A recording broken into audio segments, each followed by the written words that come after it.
Hello guys, welcome back to my YouTube channel stand out classes. So guys, अब हमें आगे continue करना है। मैंने आपको लास्ट वीडियो में बता दिया था चैप्टर 2 कंज्यूमर्स, जिसमें हमने स्टार्ट कर दिया था।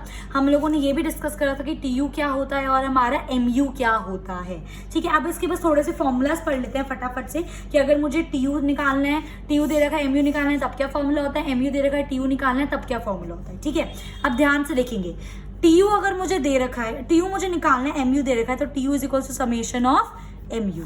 रटना नहीं है, कॉन्सेप्चुअली इस चीज को समझो। ऑब्वियसली बात है, एमयू क्या होता है मेरा कि एक यूनिट लेने से मुझे कितनी सेटिस्फैक्शन मिली, तो अगर हर यूनिट की सेटिस्फैक्शन में जोड़ दूंगी तो मुझे क्या मिल जाएगा, टीयू। टीयू क्या होता है, satisfaction which we obtain by consuming each and every unit. ठीक है, नेक्स्ट हो गया मेरा एमयू। एमयू निकालने के लिए दो फॉर्मूला होता है। पहला होता है TU N minus TU N minus one, और दूसरा फॉर्मूला होता है मेरा change in TU upon change in quantity.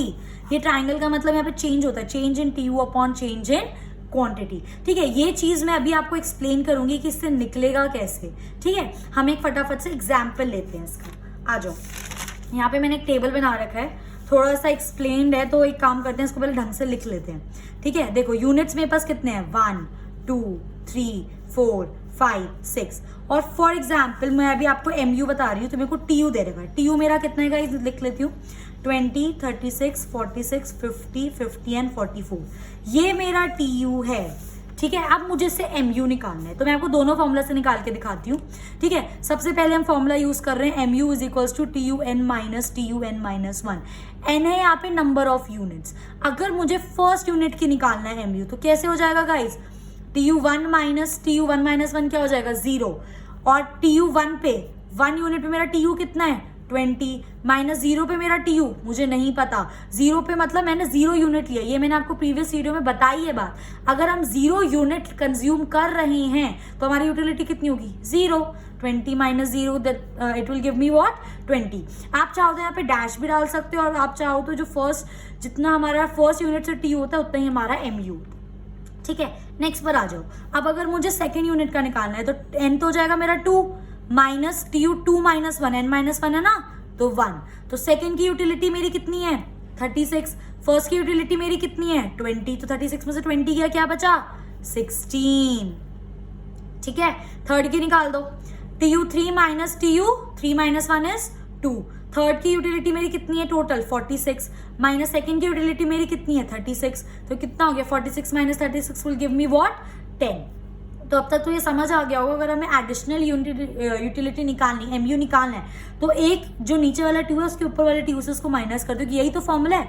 4 put करूंगी तो मेरे को क्या, उसमें से 3 माइनस करना पड़ेगा। 5 पुट करूंगी तो उसमें से 4 माइनस करना पड़ेगा, वही तो चीज है। 36 माइनस 20 16, 46 माइनस 36 10, 50 माइनस 46 कितना हो जाएगा ये, 4। 50 माइनस 50 0, और 44 माइनस 50 माइनस 6।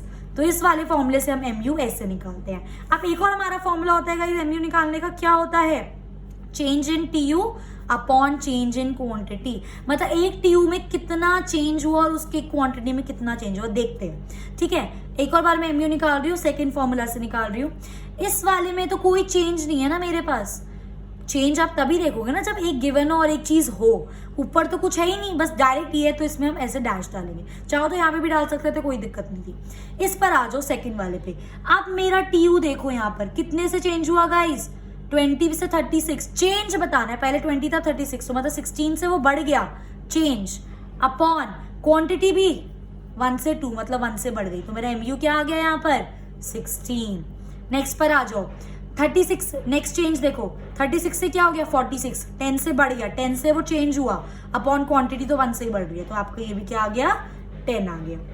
46 से 50, 4 से चीज आपकी बढ़ गई, upon change in quantity, again यहाँ पे 1 ही आएगा, क्योंकि क्वांटिटी 1 से बढ़ रही है। अगर यहाँ पे सपोज 3 से 5 हो जाती तो क्वांटिटी 2 से चेंज होती, तो चेंज इन क्वांटिटी 2 हो जाता। ठीक है, तो ये आपका क्या आ गया, 4। इस पर आ जाओ, 50 और 50, क्या कुछ चेंज हुआ, कोई चेंज नहीं हुआ, 0 चेंज इन टीयू है।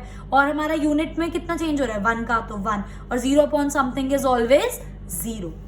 इस वाले पर आओ, 50 से 44 चेंज तो हो रहा है, पर गाइस 50 से 44 वो कम हो गया, घट गया वो, तो क्या हो जाएगा ये जब भी चेंज तो हुआ 6 से चेंज हुआ, जब बढ़ता है, क्योंकि यहाँ पे ना बढ़ रहा था 36 से 46 इसलिए 10 लिया पॉजिटिव का, 46 से 50 बढ़ रहा था अगेन 4 से पॉजिटिव का, यहाँ पे भी चेंज तो हुआ है बट यहाँ पे कम हुआ है तो नेगेटिव का।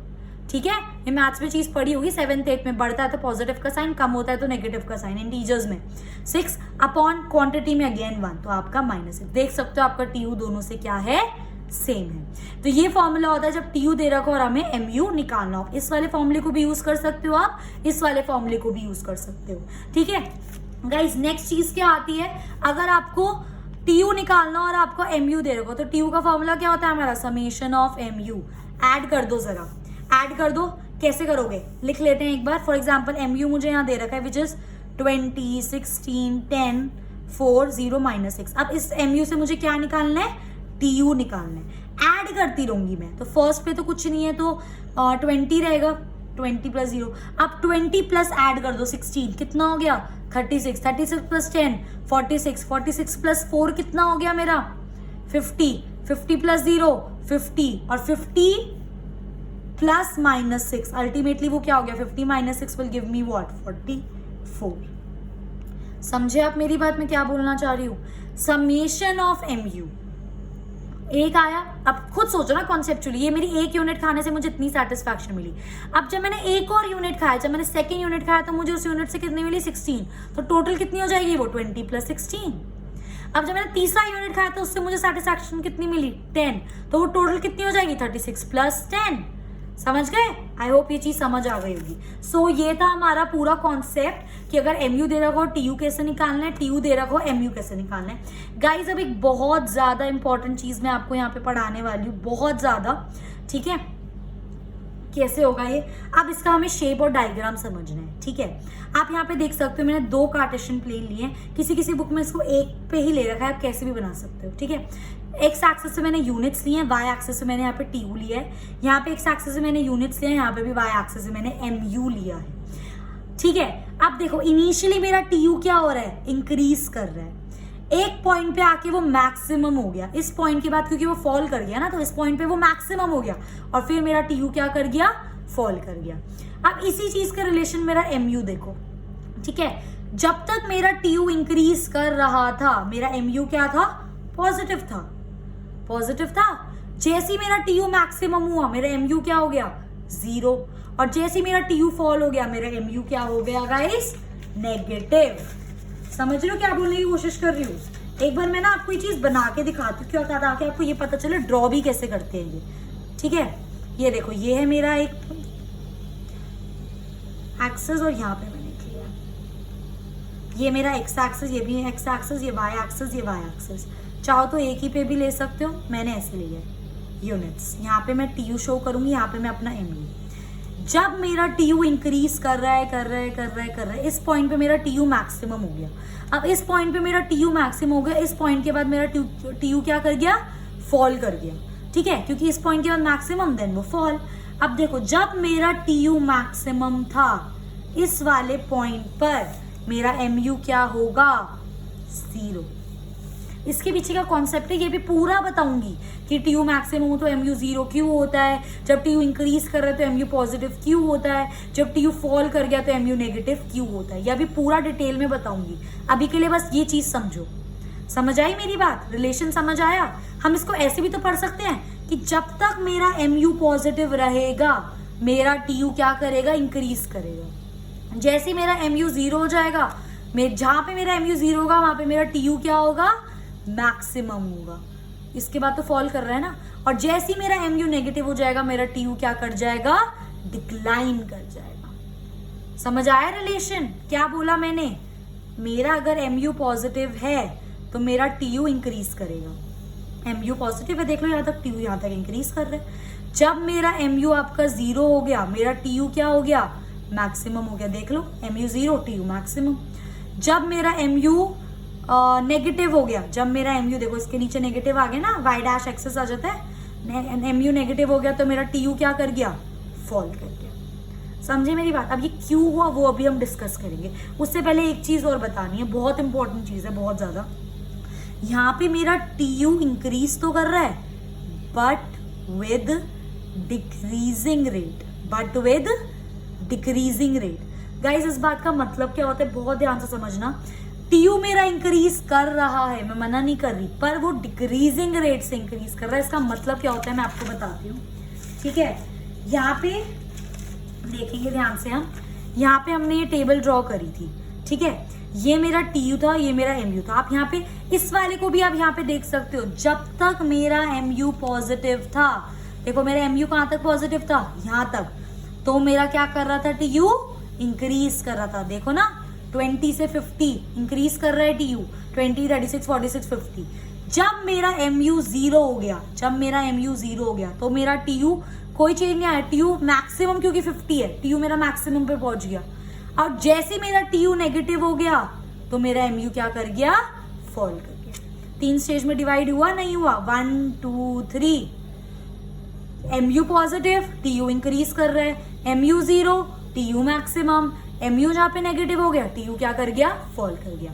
अब मैंने क्या चीज बोली थी कि टीयू मेरा इंक्रीज तो कर रहा है बट विद डिक्रीजिंग रेट। इस चीज का मतलब क्या होता है, ध्यान से सुनना, बहुत ज्यादा ध्यान से, ठीक है। एक साफ थोड़ा सा पेज ले लेते हैं जिससे थोड़ी क्लियरिटी मिले, ठीक है। ध्यान से देखना, फिर से मैं इस चीज को बना रही हूँ ताकि ये समझा पाऊँ। 2 3 4 5 6 गाइज मेरा टीयू है यहाँ पर 20, 36, 46, 50, 50, 44 और मेरा मुझे यहाँ पे एमयू दे रखा है, ठीक है। निकालना हम लोगों को आ गया, हम कैसे निकाल सकते हैं। अब ध्यान से मेरी चीज समझना, बहुत ध्यान से। मेरा टीयू इंक्रीज कर रहा है, अब एक बार देखना जरा, टीयू पहले 20 था, इंक्रीज कितने से हुआ, फिर वो 16 से इंक्रीज हुआ। वैसे एमयू से भी बता सकते हो, अभी एमयू मत देखो। 16 से इंक्रीज हुआ, फिर 10 से इंक्रीज हुआ, फिर 10 से नहीं 4 से इंक्रीज हुआ, फिर कुछ भी इंक्रीज नहीं हुआ और फिर नेगेटिव ही हो गया। ये देखो टीयू इंक्रीज कर रहा है पर डिक्रीजिंग रेट से ना। सबसे पहले वो 16 से बढ़ा, फिर वो बढ़ा पर वो 10 से बढ़ा, फिर वो बढ़ा पर वो 4 से बढ़ा, फिर वो बढ़ा, किसी भी चीज से नहीं बढ़ा, बढ़ रहा है टीयू। पर जब जब बढ़ रहा है हर बार कम कम ऐड हो रहा है उसके अंदर। कायदे से ऐसा अगर होता 16 है, फिर वो 20 से बढ़ गया, फिर वो 22 से बढ़ गया, फिर वो 25 से बढ़ गया, फिर वो 30 से बढ़ गया, ये होता टीयू इंक्रीज कर रहा है विद इंक्रीजिंग रेट, क्योंकि हर बार ज्यादा ज्यादा ज्यादा ऐड हो रहा है। पर यहाँ पर टीयू पहले 16 से बढ़ा, फिर टीयू 10 से बढ़ा, फिर 4 से बढ़ा, फिर किसी से नहीं बढ़ा, फिर तो नेगेटिव ही हो गया वो। तो इसका मतलब क्या कर रहा है, मेरा टीयू बढ़ रहा है पर डिक्रीजिंग रेट से, क्योंकि हर बार कम से वो बढ़ रहा है। हर बार कम से, पहले 10 से हो गया, फिर 4 से हो गया, फिर 0 से हो गया, हर बार कम कम कम उसके अंदर ऐड ऑन हो रहा है। इसका मतलब मेरा टीयू इंक्रीज तो कर रहा है पर वो डिक्रीजिंग रेट से इंक्रीज कर रहा है, पर वो डिक्रीजिंग रेट। आई होप ये चीज क्लियर हो गई होगी, ठीक है। तो यही चीज मैंने यहाँ पे 3 पार्ट्स में 3 स्टेजेस में इसको समझ सकते हैं। फर्स्ट स्टेज यहाँ से लेकर यहाँ तक, सेकंड 0 वाली स्टेज और थर्ड स्टेज नेगेटिव। यही चीज मैंने आपकी यहाँ पे लिखी हुई है, ध्यान से समझेंगे। अच्छा उससे पहले एमयू मेरा पॉजिटिव कब कब रहेगा guys, when 1 additional unit leads to increase in TU. MU देखो ना, इस वाले डायग्राम में देखो, यहाँ से लेकर यहाँ तक मेरा एमयू पॉजिटिव है। इसका मतलब जब जब मैं एक एक एडिशनल यूनिट ले रही हूँ मेरा टीयू इंक्रीज कर रहा है, चाहे वो डिक्रीजिंग रेट से ही कर रहा है, मतलब कम कम ऐड हो रहा है पर वो इंक्रीज कर रहा है, ठीक है। 0 कब होता है, मेरा एमयू 0 तब होगा जब मेरा टीयू क्या होगा, मैक्सिमम। मतलब जब मैं यहाँ पर पहुंच गई, एक सपोज मैंने यहाँ पर थी, अब जब मैंने एक और यूनिट लिया ना तो मेरी एमयू 0, मतलब एमयू 0 का मतलब क्या है कि एक और मैंने यूनिट लिया और मुझे कोई सेटिस्फैक्शन नहीं मिली, तो क्या टीयू में आपका कुछ ऐड ऑन होगा, नहीं होगा। जब हमें सेटिस्फैक्शन मिलेगी तभी तो टीयू में ऐड ऑन होगा, समझ रहे हो ना, ठीक है। तो मेरा एमयू 0 है तो मेरा टीयू में there will be no change, क्योंकि मुझे कोई सेटिस्फैक्शन नहीं मिली। और जब मेरा एमयू नेगेटिव हो जाएगा, इसका एमयू नेगेटिव का मतलब क्या है कि जैसी मैंने इसके बाद एक और यूनिट लिया, मेरे को सेटिस्फैक्शन मिलने की बजाय डिससैटिस्फैक्शन हो जाएगी, तभी तो मेरी जो सेटिस्फैक्शन वो नेगेटिव में चली गई। और जब मेरी डिससैटिस्फैक्शन होगी तो मेरी टोटल सेटिस्फैक्शन है वो फॉल ही तो करेगी ना, समझ गए मेरी बात। तो ये चीज हम 3 स्टेज में डिवाइड कर सकते हैं, स्टेज 1, स्टेज 2 और स्टेज 3, ठीक है। स्टेज 1 क्या बोलती है, जब आपका एमयू पॉजिटिव है, जब आपका एमयू पॉजिटिव है, आपका टीयू इंक्रीज करेगा पर विद डिक्रीजिंग रेट। गाइस ये बहुत इंपॉर्टेंट है, अभी आगे वाले चैप्टर में हम इसको और पढ़ेंगे। ठीक है, तो ये इंपॉर्टेंट है, टीयू इंक्रीज तो कर रहा है पर डिक्रीजिंग रेट से कर रहा है। स्टेज 2 में क्या लिखा है, मेरा जब MU 0 है मेरा TU क्या हो जाएगा गाइस, मैक्सिमम, ये मेरी स्टेज 2 है। और स्टेज 3 क्या है, जब मेरा MU नेगेटिव होगा my TU will fall. So guys ये था हमारा कॉन्सेप्ट रिगार्डिंग TU MU क्या होता है, उनके फॉर्मूलाज क्या होते हैं, ठीक है, TU से MU कैसे निकाल सकते हैं, MU से TU कैसे निकाल सकते हैं, ग्राफिकली TU MU को कैसे हम लोग ड्रॉ करते हैं, ठीक है, मैं बताऊंगी ये डाउनवर्ड स्लोपिंग क्यों होता है, वो सब अभी हम आगे डिस्कस करेंगे। उसके बाद इस ग्राफ में हमने 3 स्टेज पढ़ी, MU पॉजिटिव होता है तो TU इंक्रीज करता है पर डिक्रीजिंग रेट से, MU 0 होता है तो TU मैक्सिमम होता है, MU नेगेटिव हो जाता है तो TU मेरा क्या कर जाता है, फॉल कर जाता है। यही चीज मैंने आपको अपने टेबल से भी सिखाई थी। देखो यहाँ तक मेरा MU पॉजिटिव है तो मेरा TU इंक्रीज कर रहा है पर विद डिक्रीजिंग रेट। यहाँ पे मेरा MU क्या हो गया 0, तो यहाँ पे मेरा TU क्या हो गया, मैक्सिमम। ये फर्स्ट स्टेज है, ये सेकंड स्टेज है। जहां पे आपका TU नेगेटिव हो गया, यहां से आएगी, जहां पे मेरा TU नेगेटिव हो गया गाइस वहां पे मेरा MU क्या कर गया, सॉरी MU जहां पे नेगेटिव हो गया वहां पे मेरा TU क्या कर गया, फॉल कर गया। ये थर्ड स्टेज है। तो ये हमारा रिलेशन होता है between MU and TU। Stage wise भी बता दिया, MU पॉजिटिव का मतलब भी बता दिया कि एक यूनिट ले रहे हैं और वो पॉजिटिव मतलब TU बढ़ रहा है, इसका मतलब हमें कुछ सेटिस्फैक्शन मिल रही है। अगर MU 0 है इसका मतलब मैंने एक और यूनिट खाया मुझे कोई सेटिस्फैक्शन नहीं मिली। और अगर आपका MU नेगेटिव है, मतलब अगर एक लिमिट के बाद, मैं जैसे यहाँ पर हूँ, इस लिमिट के बाद जैसे ही मैंने एक और यूनिट खा लिया ना, मेरा MU नेगेटिव हो जाएगा। MU नेगेटिव हो गया तो मेरी डिससेटिस्फैक्शन और मेरा TU क्या कर जाएगा, फॉल कर जाएगा। सो गाइज ये था सारा concept relationship between TU MU, उनका ग्राफ, उनके डायग्राम्स एंड उनका फॉर्मूलाज एंड डेफिनेशंस, ठीक है। आप इस छोटा सा एक टॉपिक और कर लेते हैं which is law of diminishing marginal utility, ठीक है। एग्जाम पॉइंट ऑफ व्यू से बहुत ज्यादा इंपॉर्टेंट है, लाइफ के पॉइंट ऑफ व्यू से being a commerce student important चीज है। क्या होता है law of diminishing marginal utility, जब हम ये पढ़ेंगे ना तो हमें इसका आंसर मिल जाएगा कि ये डाउनवर्ड स्लोपिंग क्यों होता है, दीदी ने ये ऊपर क्यों नहीं बनाया है इसको, ठीक है। तो ये सब पता चल जाएगा। स्टार्ट करते हैं। Law of diminishing marginal utility को हम क्या बोलते हैं, LDMU भी बोलते हैं शॉर्ट फॉर्म में, ठीक है। अब ये लॉ आपका क्या बोलता है, ये लॉ ये बोलता है, it states that as we consume more and more units of a commodity, हम जितने ज्यादा यूनिट्स एक कमोडिटी के खाते जाएंगे तो हर बार एक एडिशनल यूनिट से जो हमें सेटिस्फैक्शन मिलेगा वो क्या होता रहेगा, कम। देख लो, चेक करते हैं। It states that as we consume more and more units of a commodity the utility derived, utility means satisfaction which we get from each successive unit, मतलब each additional unit goes on decreasing. ये चीज आप इस table से भी check कर सकते हो। जब मैंने एक यूनिट खाया तो मेरी सेटिस्फैक्शन कितनी थी, MU देखो एक यूनिट से 20। जब मैंने एक और यूनिट खाया उस कमोडिटी का, जो मेरे को एक और यूनिट से मिली वो 16 हो गई। जब मैंने एक और यूनिट खाया तो वो 10 हो गई। जब मैंने एक और यूनिट खाया तो वो 4 हो गई। तो एक एक यूनिट खाने से जो आपको एडिशनल यूटिलिटी मिल रही है वो कम कम कम कम होती रहती है। इसी रीजन की वजह से मेरा MU डाउनवर्ड स्लोपिंग होता है, क्योंकि जैसे जैसे मैं एक एक यूनिट खा रही हूँ, मेरे को जो एक यूनिट से सेटिस्फैक्शन मिल रही है, पहले यूनिट से फॉर एग्जांपल 100 मिली तो दूसरे यूनिट से 101 नहीं मिलेगी। दूसरे यूनिट से मुझे कितनी मिलेगी, मे बी 95। तीसरे यूनिट से कितनी मिलेगी, मे बी 93। समझ रहे हो। अच्छा, अब आपके मन में एक चीज आ रही होगी कि ऐसा क्यों होता है। अब देखो एक एग्जांपल देती हूँ, ठीक है। आपके पापा घर आए आफ्टर ऑफिस, ठीक है, आपने उनको एक ग्लास पानी का दिया। जो वो पहला ग्लास पानी पी के उनको सेटिस्फैक्शन मिली होगी ना, वो सबसे ज्यादा होगी, ठीक है। ऑब्वियसली बात है, उनको पानी चाहिए था, उनको पानी मिला तो कितनी ज्यादा रिलीफ और सेटिस्फैक्शन मिला होगा। अब आपने क्या करा, उनको एक और ग्लास लाके पानी का दे दिया। एक और ग्लास आपने उनको लाके पानी का दे दिया, उन्होंने वो पी लिया, पर उनको उतनी सेटिस्फैक्शन नहीं मिली होगी जितनी पहले पानी की ग्लास में मिली होगी। उस पहले ग्लास की तो बात ही अलग है ना, जब हमें चाहिए। आपने तीसरा ग्लास और पानी का लाके दे दिया उनको, उन्होंने वो भी पी लिया। चलो ठीक है, बेटा लाया पी लेता हूँ, ठीक है, पी लिया उन्होंने। जितनी सेटिस्फैक्शन उन्हें तीसरे ग्लास में मिलेगी वो डेफिनेटली सेकंड से कम होगी, क्योंकि उनका सेटिस्फाइड हो गए ना। वो फर्स्ट ग्लास और पी लिया, 70% सेटिस्फाइड हो गए तो 70% सेटिस्फैक्शन। दूसरा ग्लास पिया और 20% सेटिस्फाइड हो गए तो 20% सेटिस्फैक्शन। तीसरा ग्लास पिया और 10%। समझ रहे हो, सेटिस्फैक्शन लेवल कम कम कम होता रहेगा, क्योंकि जो पहले से मिलता है वो आगे से हमें नहीं मिल सकता।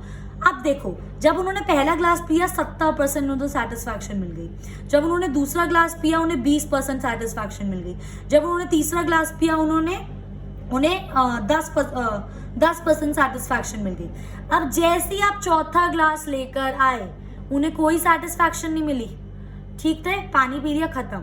जैसे पांचवा ग्लास ले आए ना आप, वहां पे उनको एकदम से उनकी जो सेटिस्फैक्शन है वो लेवल फॉल हो जाएगा।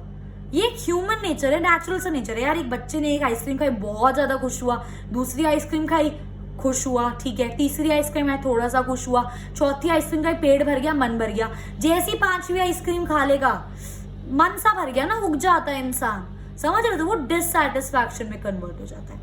आई होप अब ये चीज आपको समझ आई होगी। जैसी एक कमोडिटी की हम यूनिट्स लिखाते रहते हैं, खाते रहते हैं, तो एवरी एडिशनल यूनिट से हमें सेटिस्फैक्शन मिलता है, वो क्या हो जाता है, हमारा कम होता रहता है। ये ह्यूमन नेचर है, दैट्स व्हाई हमारा एमयू डाउनवर्ड स्लोपिंग। तो LDMU की ये हो गई डेफिनेशन। ये मैंने आपकी नॉलेज के लिए लिखा। ये जो हमें लॉ मिला है कहाँ से मिला, किसने दिया, एक जर्मन इकोनॉमिस्ट थे, उनका नाम क्या था H.H. गुसेन, उन्होंने हमें ये दिया था। इसलिए हम इस लॉ को क्या ये भी बोलते हैं, Gossen first law of consumption. Exam में अगर आ गया, what is explain Gossen first law of consumption, बच्चे सोचेंगे तो हमने पढ़ा ही नहीं है, पढ़ा तो है। Law of diminishing marginal utility same ही तो है, समझ गए। तो ये थी इसकी डेफिनेशन। नेक्स्ट पर आ जाओ, ठीक है। अब हमने डेफिनेशन बता दी, ये हमारा स्केड्यूल, इससे हम ये चीज प्रूफ कर पा रहे हैं। देखो, पहला यूनिट पे इतनी सेटिस्फैक्शन, दूसरे पे 16, तीसरे पे 10, 4, 0 और एक पॉइंट ऐसा आएगा कि मैं डिससैटिस्फाइड हो जाऊंगी। तो ये फॉल कर रही है ना मेरी marginal utility with every increase in unit, उसको ही बोलते हैं law of diminishing marginal utility, ठीक है। उसी तरह हमने इसका ग्राफ बनाया, ये होता है हमारे यूनिट्स, ये होता है मेरा MU, और जो मेरा MU होता है वो डाउनवर्ड स्लोपिंग होता है। डाउनवर्ड स्लोपिंग की होता है, रीजन बता दिया, it slopes downward as it indicates that the level of satisfaction goes on decreasing. एक यूनिट लोगे सेटिस्फैक्शन कम, एक और यूनिट लोगे सेटिस्फैक्शन कम, एक और यूनिट लोगे सेटिस्फैक्शन कम, ठीक है, इसलिए हमारा डाउनवर्ड स्लोपिंग होता है। इस वाले पॉइंट पे ये क्या होगा, हमारा 0 होता है, that is 0 level of satisfaction है हमारा इस वाले पॉइंट पर, ठीक है गाइस। तो ये था हमारा डायग्राम। अच्छा, अब इस डायग्राम को एक्सप्लेन भी कर सकते हो। देखो, अगर मैंने 1 यूनिट लिया तो मुझे इतनी सेटिस्फैक्शन मिली ए पे, ठीक है। अब जैसे ही मैं एक और यूनिट में और ले लूंगी तो मेरी सेटिस्फैक्शन कम नहीं हो गई, देख लो, चेक कर लो, ए से बी पर आ गई मैं, सेटिस्फैक्शन कम हो गई मेरी। जब दूसरे से तीसरा यूनिट ले लिया, देख लो, बी से सी पर आ गई, एक और सेटिस्फैक्शन कम हो गई मेरी, समझ गए, इसलिए डाउनवर्ड स्लोपिंग होता है। ओके, अच्छा, ये मैंने यहाँ पे इसलिए लिखा है क्योंकि आपको 2 नाम और पता होने चाहिए। LDMU को हम फंडामेंटल लॉ ऑफ सेटिस्फैक्शन भी बोलते हैं और LDMU को हम फंडामेंटल साइकोलॉजिकल लॉ भी बोलते हैं। अगर बाय चांस एग्जाम में किसी भी नेम से आ गया तो आपको पता होना चाहिए कि फंडामेंटल साइकोलॉजिकल लॉ क्या होता है, law of diminishing marginal utility ही होता है, ठीक है। उसके बाद every law is based on certain assumptions. अभी हम पढ़ेंगे ना, तो हर अजम्पशन पे बना होता है। अजम्पशंस क्या है, पहला कार्डिनल मेजरमेंट ऑफ यूटिलिटी, मतलब जो हम यूटिलिटी हम उसको किस में मेजर कर रहे हैं, we are doing measurement in numbers. 2 util satisfaction मिली, 3 यूटिल मिली, 4 यूटिल मिली, ठीक है।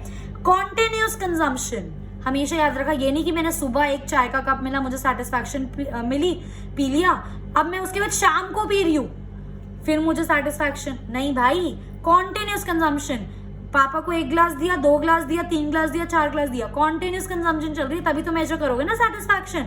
1 ग्लास सुबह दे दोगे, 1 ग्लास शाम को दे दोगे, तो हो सकता है सेम सेटिस्फैक्शन मिले उनको, तो कॉन्टिन्यूस कंजम्पशन होनी चाहिए, ठीक है। नो चेंज इन क्वांटिटी होगा ये, क्वालिटी, ठीक है, कोई चेंज इन क्वालिटी नहीं होना चाहिए। ये नहीं कि पहले आरओ का पानी दे दिया आपने, फिर आप अपना टैप वाटर दे रहे हो उनको, ये भी नहीं। जब भी आप मेजर करोगे सेम क्वालिटी होनी चाहिए, सेम मेजरमेंट होना चाहिए, कॉन्टिन्यूस होना चाहिए, ठीक है। Monetary measurement of utility, monetary measurement of utility का मतलब क्या होता है, यूटिलिटी क्या होता है, 2 यूटिल सेटिस्फैक्शन, 3 यूटिल सेटिस्फैक्शन। तो हम मैं इसको ऐसे भी तो बोल सकती हूँ कि अगर मैंने एक आइसक्रीम खाई, फॉर एग्जाम्पल मैंने 10 रुपए की आइसक्रीम खाई, तो मुझे इसमें 3 रुपए की सेटिस्फैक्शन मिली। मतलब मैंने जो यूटिल्स था ना, 3 यूटिल, उसको मॉनेटरी टर्म्स में लिख दिया। एक ही बात है ना, ऐसा यूनिट तो हमारा कुछ ऐसा है नहीं है। हम यूटिलिटी को अपने पैसों में भी मेजर कर सकते हैं। तो monetary measurement of independent utility, ये नहीं होना चाहिए कि अगर पानी की जो कंजम्पशन है वो किसी और फॉर एग्जाम्पल चाय की कंजम्पशन से इफेक्ट कर रही है, ऐसा नहीं होता। पानी की कंजम्पशन अपनी जगह है, चाय की कंजम्पशन अपनी जगह है, ठीक है। परफेक्ट नॉलेज, जो एक कंज्यूमर है एक मार्केट में, अगर मैं एक टॉय यहाँ से ले रही हूँ तो मुझे अच्छे से पता है कि आसपास की जगहों पे ये महंगा मिलेगा या फिर ये इतने का ही मिलेगा।